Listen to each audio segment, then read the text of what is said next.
det der paintball, der er jeg tænkt, hvis man nu havde sådan en kuglebane. Ja.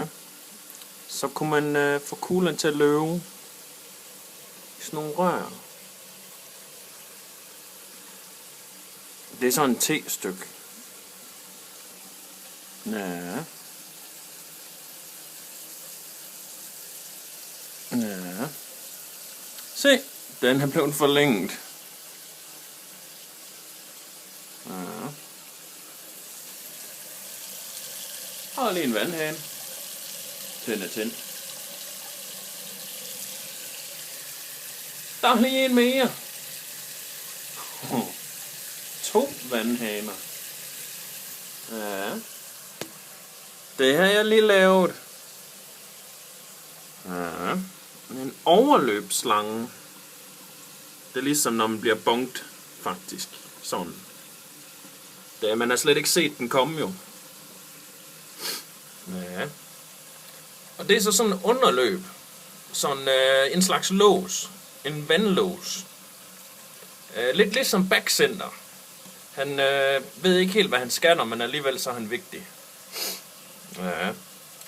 Så er der sådan en snake runner, som nogle gange bliver overhældet af et te-stykke, eller dem i te-posen faktisk.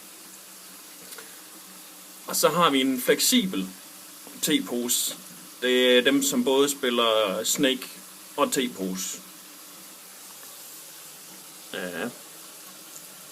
Og igen, en slags backcenter tool, kan man sige. Fordi den følger op på noget, der kan forskydes. Ikke også? Men det er ligesom vigtigt at have en kaptajn.